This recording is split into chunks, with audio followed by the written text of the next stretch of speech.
N02 Bertam. Untuk PRN kali ini, pertembungan yang saya kira amat sengit sekali. Seorang bekas ahli parlimen yang tumpas dalam PRU yang ke-15 dan seorang lagi penyandang Dun Bertam yang hanya menang dengan majoriti hanya 217 dalam PRU yang ke-14. Kali ini, apakah plan mereka untuk bertembung dan merampas Dun Bertam dalam PRN kali ini? 5 soalan untuk mereka. Jom bersama mereka. Dun Bertam.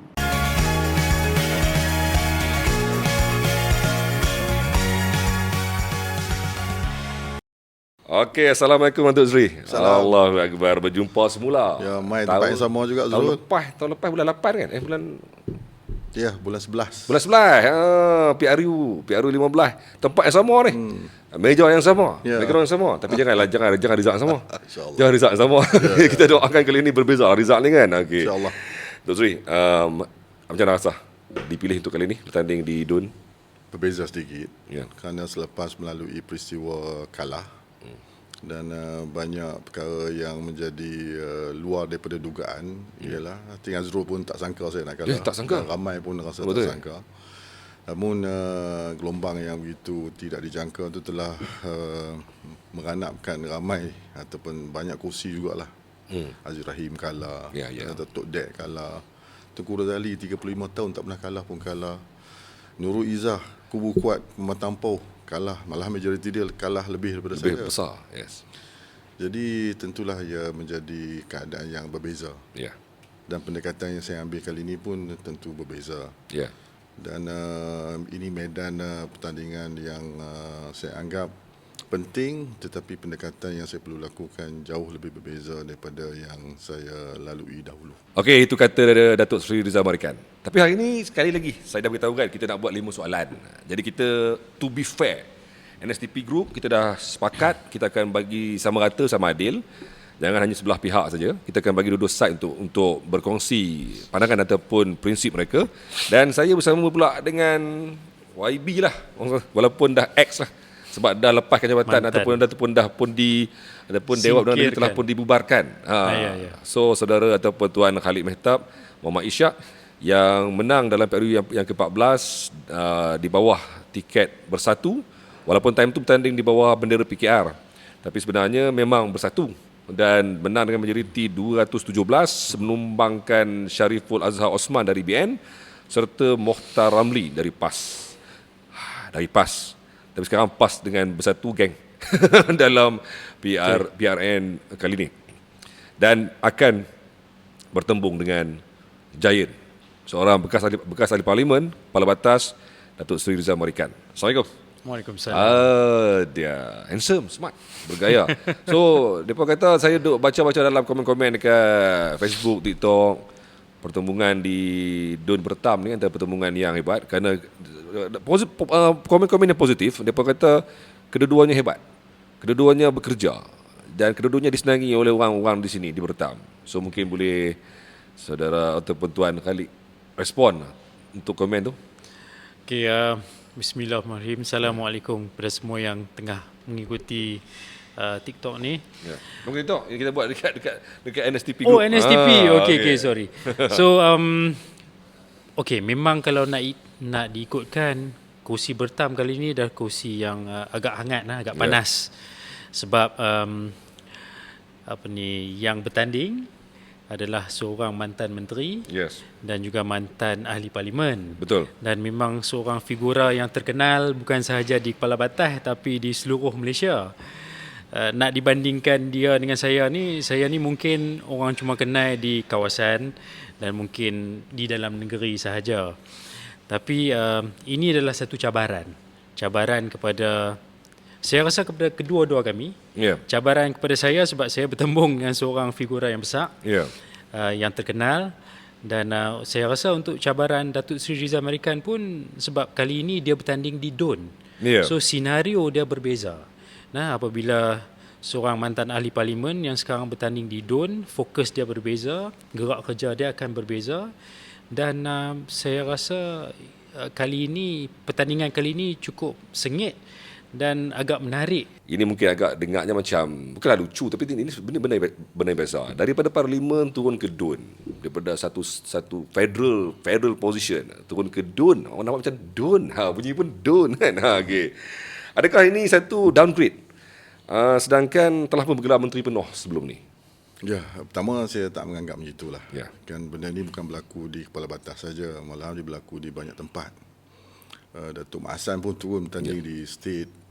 Malah kalau di Selangor, Azmin Ali, Nirina Harun, kalau Negeri Sembilan, Jalal, yang dia sudah menjadi timbalan menteri before that, dan hari sekarang ni turun untuk bertanding di salah satu DUN di Jelebu. Ya.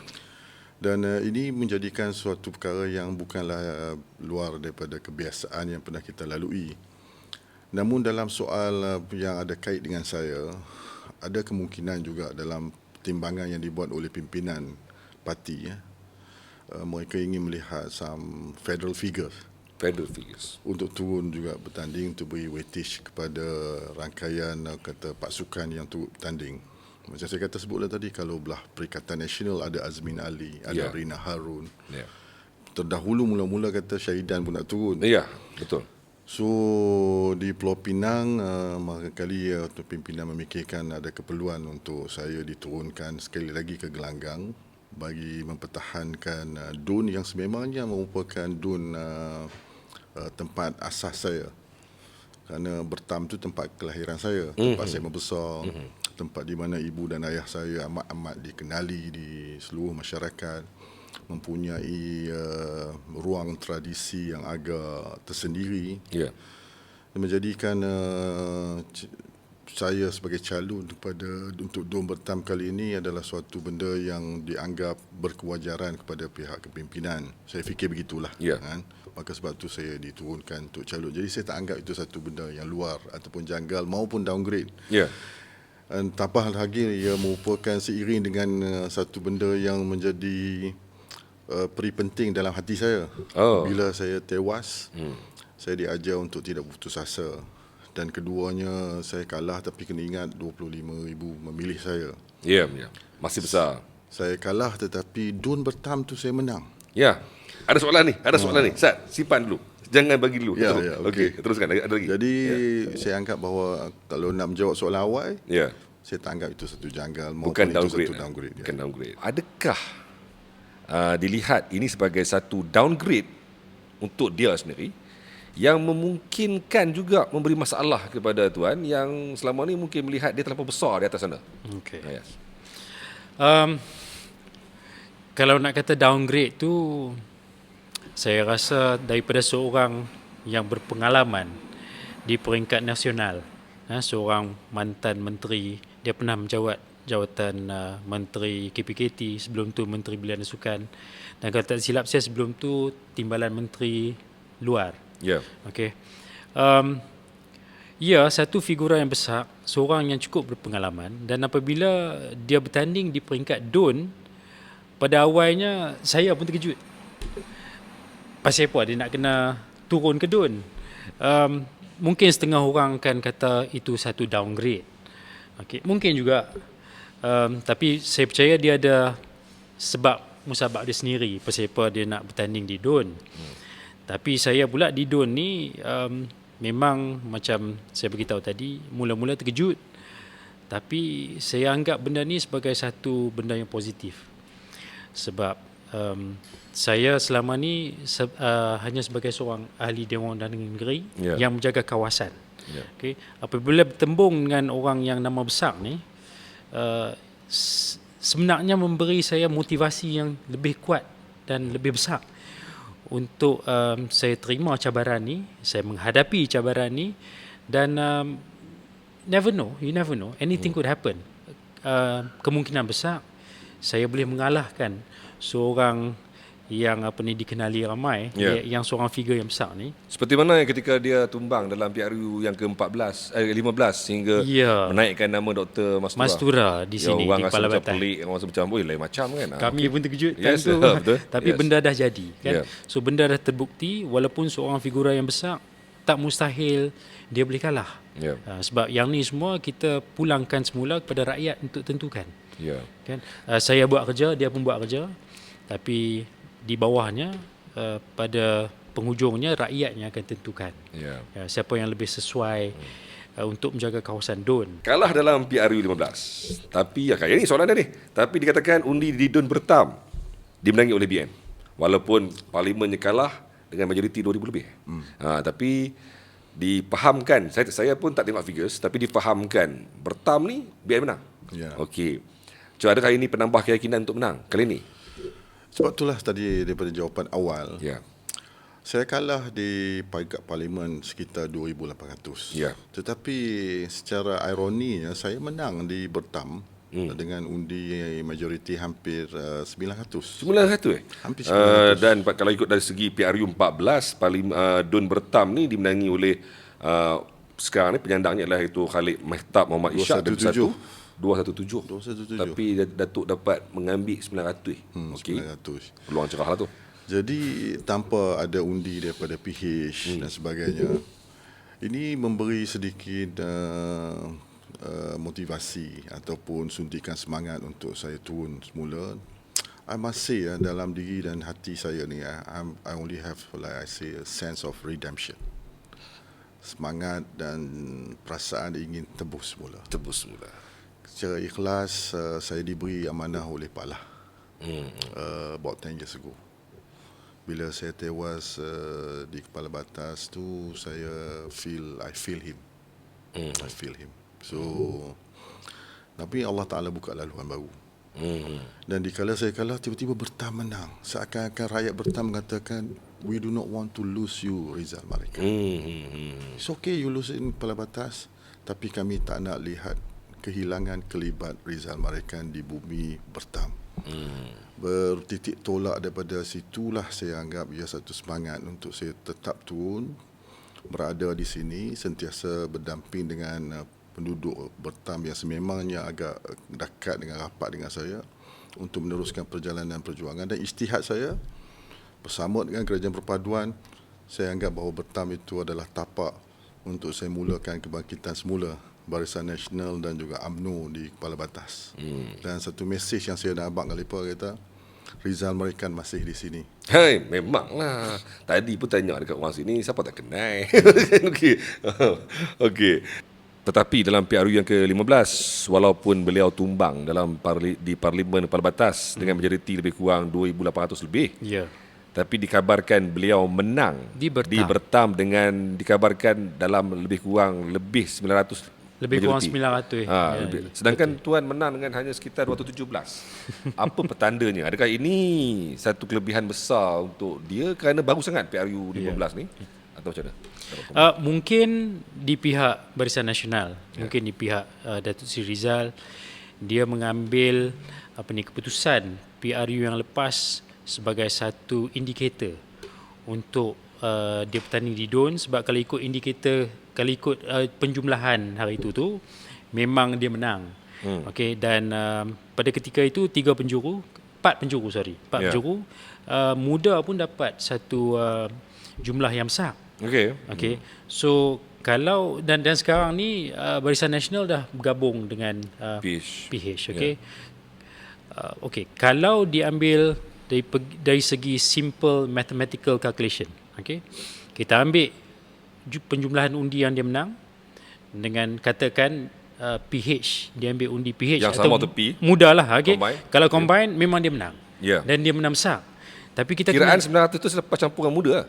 No. Belum lagi muda dia menang 5,000 lebih. Okey. Dia menang 900 lebih. So kalau kita campur memang saya out. Memang out besar. Memang out. That means saya ketinggalan dalam 6,000 undi.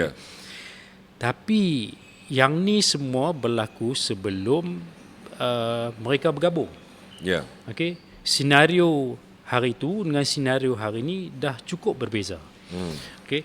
Sekarang ni apabila Barisan Nasional dah duduk dengan Pakatan Harapan, kita nak kena ambil kira juga sentimen pengundi Barisan Nasional dan juga Pakatan Harapan yang mana ramai saya percaya telah rasa dikhianati.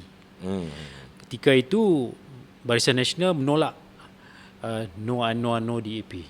Okey. PH pula hoi ya menolak Zahid dan UMNO.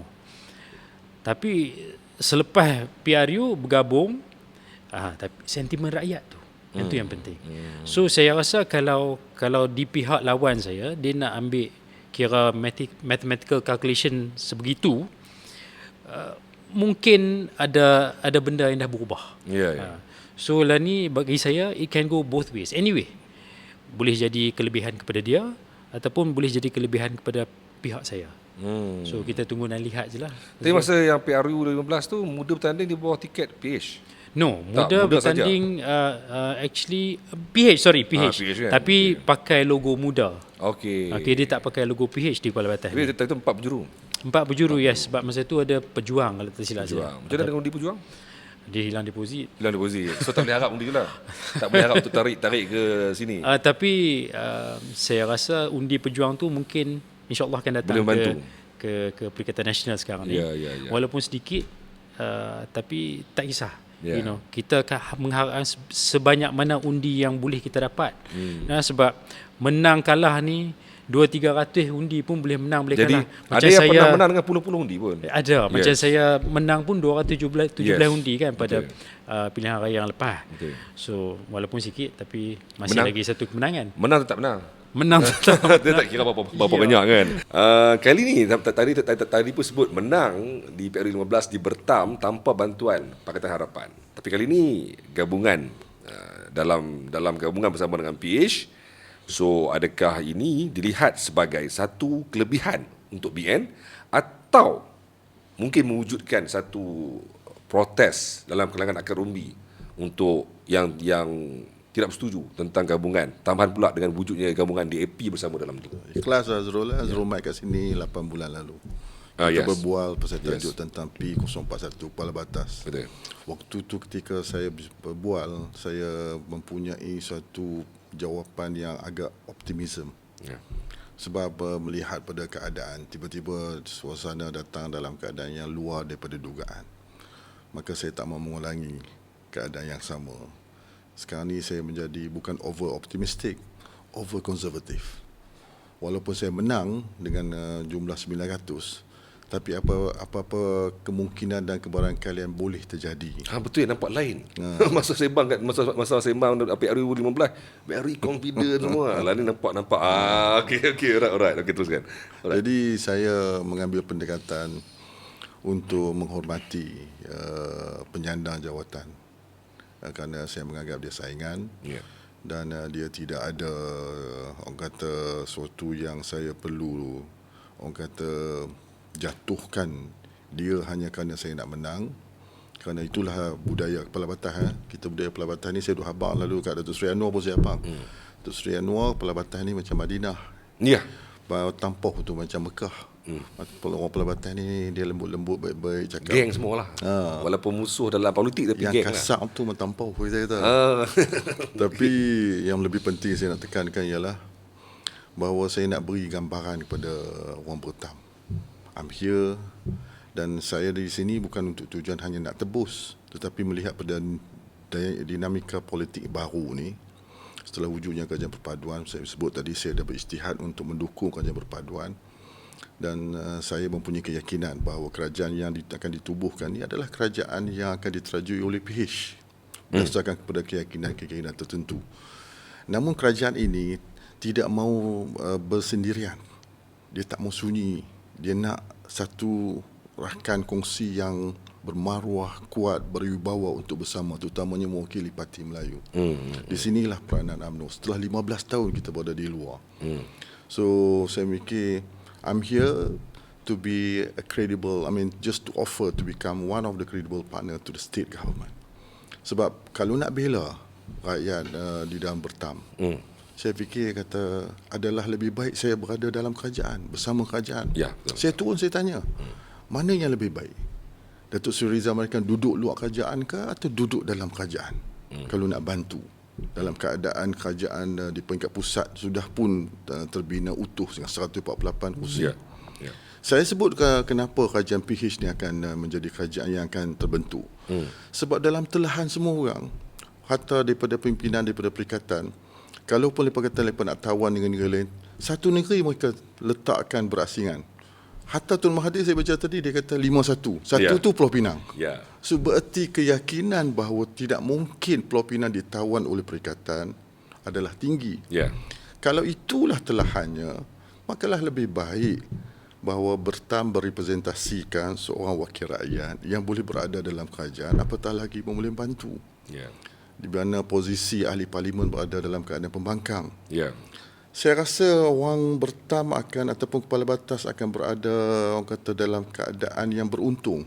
You be in the best of two side. You have pembangkang di parlimen, you can have orang kata kerajaan di peringkat Nak state. marah parlimen boleh marah. Yeah. Okey. Ya. Tapi tadi Datuk Seri, adakah dia memungkinkan untuk berlakunya undi protes tadi? Mungkin ada. Mungkin ada, tapi di kepala batas kita memulakan rentak awal.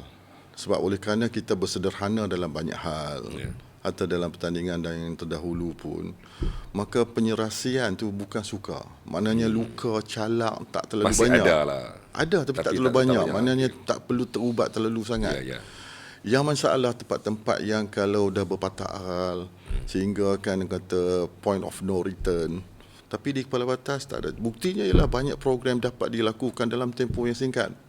Kita buat kurban perdana bersama, kita buat majlis hari raya, malahan jumlah majlis hari raya saya dihadiri oleh pimpinan PH, Ketua Menteri Lim Guan Eng, pimpinan Steven Sim, Zaki Yudin, semua dia fikir jauh lebih banyak daripada pimpinan UMNO. Di samping pimpinan UMNO di peringkat perhubungan yang turut hadir, Datuk Musa, Datuk Zaidi, Datuk Sheikh Maidin. Ini menunjukkan bahawa kepala batas adalah kata laman yang saya anggap bagi mereka lah is a very peaceful compound. They can come, then they can get blend together with a great easiness dengan keadaan yang mudah. So saya anggap bahawa penyesuaian, penyelesaian dengan, hatta kalau Azrul ada tadi, Azrul terkejut tak tadi bagaimana berduyunya di kalangan penyokong-penyokong DAP datang bersama saya. Saya tak pernah diterima kata sokongan daripada kalangan kaum Tionghoa sebegitu banyak. Ini menunjukkan bahawa bukanlah suatu benda yang sukar, dan mungkin saya kata mungkin itu sedikit sebanyak memberi added advantage kepada saya untuk memastikan usaha dan azam saya untuk tebus dan kembalikan balik Bertam ke pangkuan Barisan Nasional ini boleh menjadi sebuah realiti. Ya, okey. Baik. Ia mungkin dilihat satu kelebihan kepada BN, terutamanya di sini. Kerana sokongan daripada PH itu mungkin memberi impak kepada mereka. Tapi ada juga melihat sebagai satu kelemahan ataupun satu masalah besar. Kerana akar umbi yang sedang bergolak ataupun mungkin undi ataupun mungkin protes dalam kalangan mereka. Bagaimana sendiri Tuan melihat? Kerana Tuan pada ketika PRU yang ke-15, yang mana ketika Datuk Seri Rizal Madikan kalah di Parlimen, ketika itu memang PAS telah pun bersama dengan PN. Betul. So angka itu angka yang sama sekarang ini. Tapi mereka sekarang ni bergabung. Dan ini first time mereka diuji. So bagi Datuk Seri Rizal ia kelebihan. Dia rasa dia tadi pun saya sembang dia kata ini kelebihan bagi dia. Betul.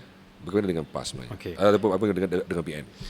Okey, di pihak Perikatan Nasional ni memang gabungan PAS dengan Bersatu ni memang cukup kuat sekarang ni. Okey, kalau nak ambil kira undi yang lepas, okey, kita ada jumlah yang lebih kurang sama ataupun mungkin ada penambahan sedikit. Tapi di belah sana pula, kalau kita ambil indikator sebagai contoh apa yang berlaku di Padang Serai. Padang Serai telah adakan hari mengundi seminggu selepas PRU yang lepas. Okay? Dan pada ketika hari mengundi di Padang Serai itu berjalan, pada ketika itu kerajaan dah bergabung. Kerajaan PH dan BN dah bergabung. Sudah pun dibentuk. Dan seat Padang Serai itu kalau nak dikatakan adalah seat yang safe seat untuk PH dulu. Sebab mantan ahli parlimen dia menang dulu, kalau tak silap saya, dengan lebih kurang 8,000 undi lebih. Besar.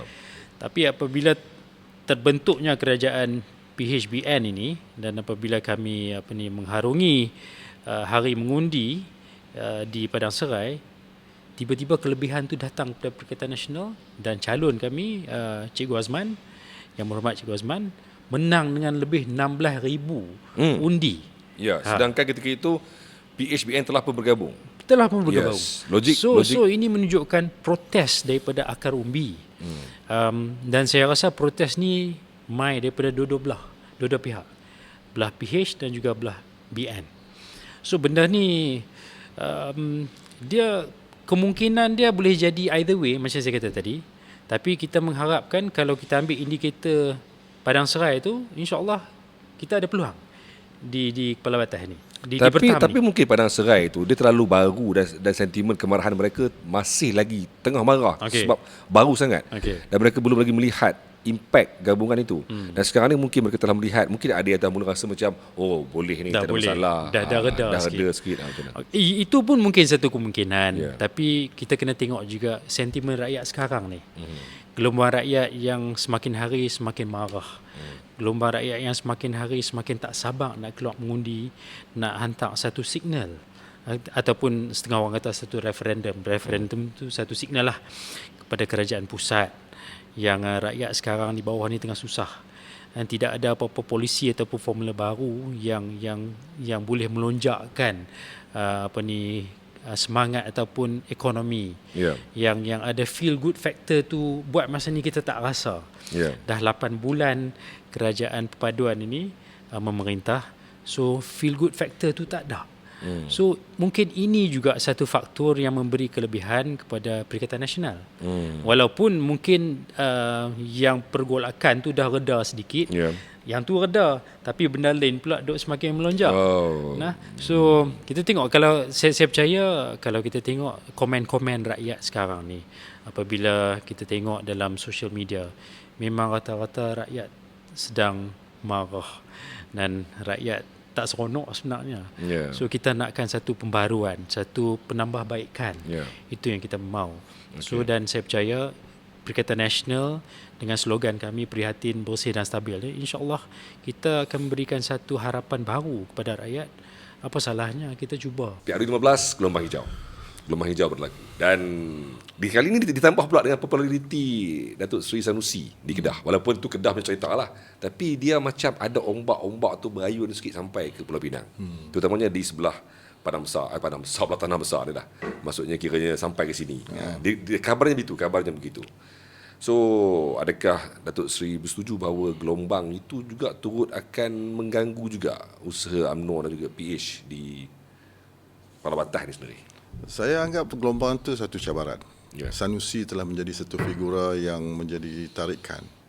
Tapi di Kepala Batas oleh kerana sikap mereka yang begitu sederhana dan banyak melakukan tabayun, malahan bila setiap kali saya berjumpa, tidak semuanya orang kata terpukau dan juga terpengaruh. Saya anggap kadang-kadang apa yang dikatakan oleh Sanusi, kadang-kadang benda yang tak betul pun dah jadi macam seakan-akan satu rasukan. Rasukan Okey. Dah rasukan ni bila mana tidak boleh ada pertimbangan. Sebab contohnya benda-benda yang dihembur dengan perkataan-perkataan yang tak berapa enak didengar, kasar. Kadang-kadang saya dengar tadi ceramah kata nak kata apa lagi, kalau tak kata bodoh lah. So saya kata kalaulah kita parti yang datang memperjuangkan agama, saya nak cerita satu benda lah, benda ni saya nak sebut lah. Benda ni diajar oleh Pak Allah kepada saya. Pertama, jaga akhlak. Nabi kata innama bu'istu liutammima makarimal akhlak. Aku diutuskan bukan hanya nak perbetul akidah semata-mata, bukan hanya nak ajak sembahyang. Pertama, untuk sempurnakan akhlak. Orang ikut Nabi, beriman Nabi, tengok Nabi, suka agama Nabi, suka Tuhan Nabi. Kerana apa? Kerana akhlak Nabi. Mana akhlak tu yang pertama. Kita boleh berbahas, kita boleh saja berbeza. Orang duk kata sekarang apa ni, Azrul, contestation of ideas. Tapi bila kita bawa budaya-budaya yang sehinggakan benda yang salah pun jadi betul, satu benda macam baru ni tu Sri Anwar sebut ada satu ulama yang dia anggap ulama tu suruh sebut benda-benda yang kadang-kadang di luar daripada benda yang boleh masuk akal. Sayyidina Osman sampai Kedah, Nabi Adam sampai ini benda-benda yang fundamentally berkait dengan akidah. Kita percaya pada Nabi dan Rasul salah satu rukun iman. So saya anggap benda-benda ni kita kena dan di Kepala Batas, ya sebenarnya mereka di kalangan rakyat Kepala Batas oleh kerana kesederhanaan mereka, mudah saja untuk mereka membuat penilaian ini. Bila saya berbual, bukan susah sebab kami dididik. Di sini datangnya ulama-ulama besar seperti Syekh Abdullah Fahim, Syekh Ibrahim, Syekh Adnan. Ramai sini. Ramai. Nama-nama besar, yes. Maka dalam soal benda-benda yang berkait dengan agama ni kita tak mudah sebab yang menjadi umat terpecah ni bukan bangsa lain, bangsa Melayu. Ya. Tapi kalau saudara tengoklah di Pulau Batas masih lagi berada dalam keadaan yang agak kata kohesif dan walaupun berbeza ideologi politik. So saya menganggap walaupun dikatakan gelombang, saya nak sebut satu perkara, Kepala Batas ni ada unik nama dia. Satu kepala. Kepala ni maknanya duduk sekali di atas lah. Okey. Kalau tengok peta, Kepala Batas di atas. Kalau nak sesuatu nak jadi di kepala dulu. Kalau tumbang Kepala Batas, tumbanglah yang lain. Kedua, batas. Batas ni maknanya kita batah, kalau dia panggil batah ayam. Kalau nak cari penampan daripada segala gelombang untuk sampai ke Pulau Pinang, Kepala Batas lah adalah penampan dia. So saya berikrar dan berikhtiar, berazam, penaga, bertam, saya nak rangkul semula kerana saya nak jadi penampan. Nak pukul habis ni? Ya, insya-Allah. Okay. Penampan daripada gelombang yang tidak memberi manfaat kepada negeri Pulau Pinang. Termasuk penaga yang memang orang kata antara kubu kuat PAS tu. No, kubu kuat UMNO. Ya, sebelum kalah sekali saja. Sekali PAS menang. Yes, betul. Sekali. Yes. Selama 9, 10 pilihan raya. Dia ambil pada PRU 14. Yes. Ya, betul. Maknanya 13 pilihan raya. Yes. Itu di bawah milik UMNO. Yes. Sekarang ditambah pula dengan gelombang Sanusi ni. yang dikabar-kabarkan, diberitakan di sana sini, dan saya difahamkan dia mungkin menjadi gelombang yang beralun sampai ke Pulau Pinang ataupun sampai ke mungkin ke Bertam sendiri. Adakah ia berlaku di sini sebenarnya? Okey, pada PRU yang lepas dikatakan gelombang hijau. Gelombang hijau melanda satu negara. Okey, sekarang ni ditambah pula dengan gelombang Nusi. Gelombang Sanusi. Sebenarnya Yang Amat Berhormat Menteri Besar Kedah ni dah jadi satu ikon kepada Perikatan Nasional. Seorang figure yang cukup besar lah ni. Setelah macam-macam kontroversi yang melanda beliau, nama beliau sekarang ni tengah melonjak naik. Okay. Dan kita mengharapkan gelombang hijau, gelombang Sanusi, gelombang rakyat ni, sebab Penang dengan Kedah ni sebelah-sebelah dah. Ya, adik-beradik kita adik-beradik pun kan. Kalau ikut sejarah ni tahu-tahu je lah kan. Isu hangat dah itu kan. So saya rasa memang tempiah tu akan mai kepada kami. Bukan saja di Kepala Batas, tapi dia akan melanda Pulau Pinang juga. Okay, tempiah ni gelombang Nusi ni. Okay. Tapi bagi saya dia adalah gelombang rakyat yang merangkumi gelombang hijau, gelombang Nusi, gelombang rakyat yang memang tak puas hati, yang nakkan perubahan. So saya percaya gelombang yang akan melanda kali ini adalah satu gelombang yang cukup kuat dan lebih besar daripada apa yang berlaku pada PRU yang lepas. InsyaAllah. Ya. Soalan yang mudah untuk dijawab sebenarnya. Manifesto jika menang untuk orang Bertam sendiri. Manifesto dia sama demi Kepala Batas. Saya dah rangkulkan dulu. Adakah maksudnya akan cover the whole Kepala Batas? Sebab Datuk Seri bukan lagi parlimen ni, ni DUN ni. Bertam adalah the center heart Kepala Batas. Maknanya dia naik Bertam, naik Kepala Batas gitu. Yes. Okey, teruskan. Bertam adalah center heart Kepala Batas. Segala-galanya bermula di Bertam. Tarikh sejarah 31 hari bulan Ogos ditentukan di Rumah Sejarah di Bertam. Rumah Tun Abdullah di Bertam. Rumah TYT Governor kita dulu Tun Rahman Abbas di Bertam. Dan Bertam menjadi pemangkin kepada kestabilan dan keseimbangan di seluruh Kepala Batas.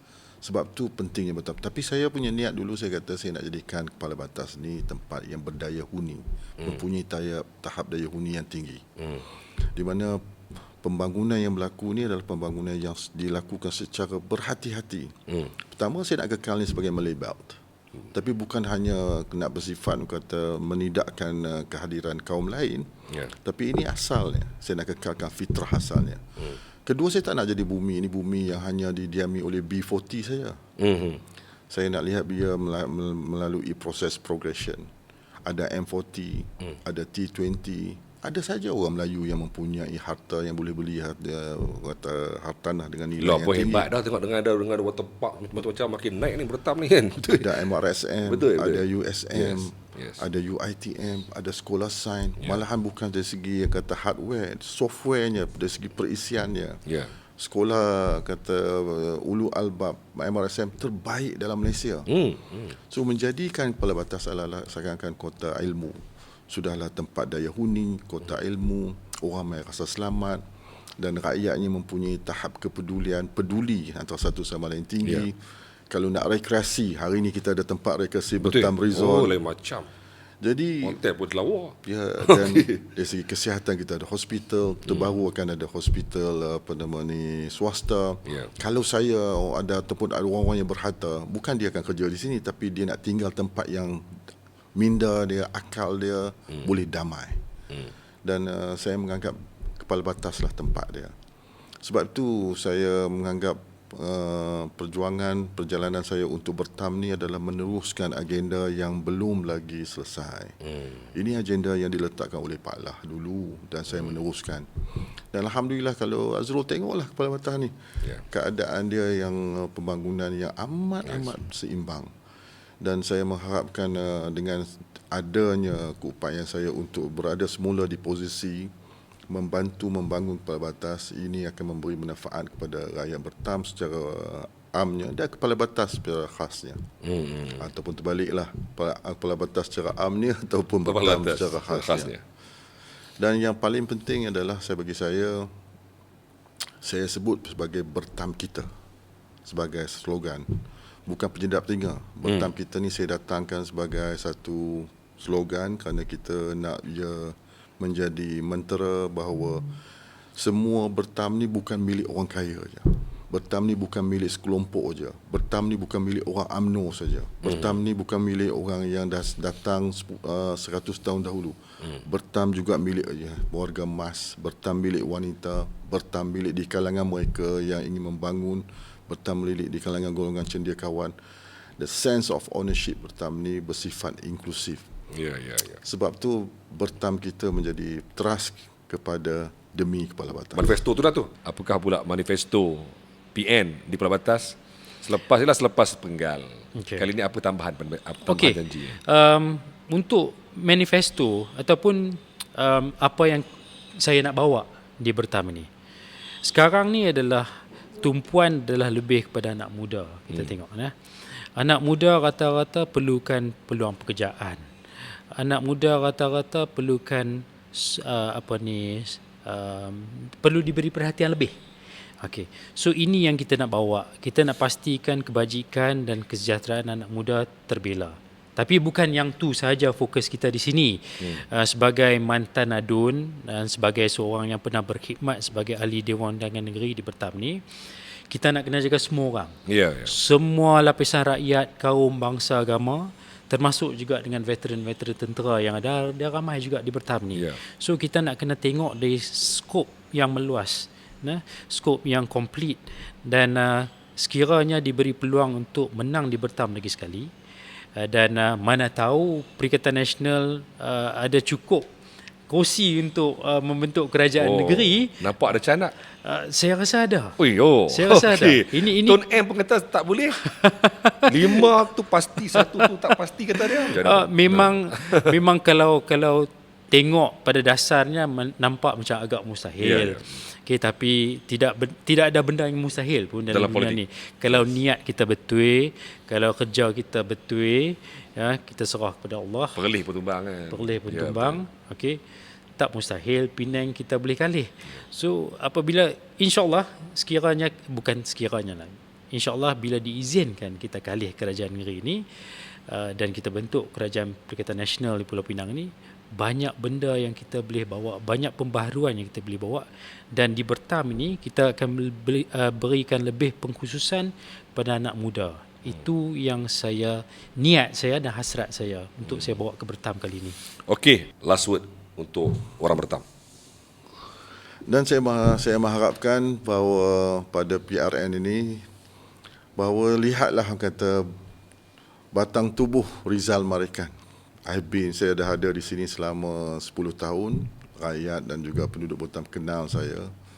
Dan seandainya ini adalah perjalanan politik dan juga perjalanan saya dalam memberi khidmat pada rakyat dapat dinilai dan dapat diteruskan, dan pada PRN 12 bulan Ogos, saya hanya merayu dan minta berilah peluang kepada insan bernama Rizal Marikan untuk meneruskan perjalanan perjuangan demi Bertam kita. Pada semua warga Bertam, sahabat-sahabat saya, kenalan-kenalan saya di sini, saya rasa semua orang Bertam yang tengok ni dah pun kenal hat ni siapa dia. Dan insya-Allah komitmen saya kepada orang Bertam tak pernah pudar, semakin hari semakin tinggi, semakin hari saya rasa menjadi satu kewajipan untuk saya menjalankan dan melaksanakan tugas saya sebagai seorang mantan adun di sini. Dan hari ini saya serah balik mandat saya kepada rakyat Bertam untuk memilih seorang pemimpin yang pada hemah orang Bertam ni sesuai untuk mentadbir dan menerajui Bertam ini. InsyaAllah sekiranya diberikan peluang sekali lagi, saya tak akan sia-siakan peluang ini dan saya akan gunakan peluang ini sebaik mungkin untuk menjaga kesejahteraan dan kebajikan orang di Bertam. InsyaAllah, itu janji saya. Okey, tak apa. Sama juga seperti apa yang saya maklumkan dengan temu bual kita ataupun podcast bersama Datuk Seri Rizal Marikan. Kita, to be fair, kita dah dengar dua-dua side. Now, anda pilih. Now, anda decide. Yang mana yang nampak lebih berkaliber, yang mana nampak lebih mampu membantu orang Bertam untuk naikkan ekonomi mereka dan sebagainya, silakan, tak ada masalah. Kita, yang penting, jangan berbalah. Jangan berbalah. Keluar mengundi. Berbalah pun tak mengundi pun no point juga kan. Keluar mengundi dan pastikan pilihan yang terbaik di tangan anda dan pastikan anda membuat tanggungjawab sebagai pengundi yang bijaksana. Tuan-tuan, insya-Allah jangan lupa kita akan ada lagi pelbagai podcast bersama dengan ramai lagi calon-calon di seluruh 6 negeri yang bertanding pada kali ini. Dan sekali lagi saya ucapkan tahniah ataupun tahniah kerana terpilih semula untuk mewakili bendera Pakatan Nasional. Dan juga saya doakan yang terbaik bagi kedua-duanya insya-Allah, dan kita doakan supaya Bertam ini dilimpahi rezeki yang melimpah ruah insya-Allah. Amin. Tuan-tuan, jumpa lagi. Assalamualaikum.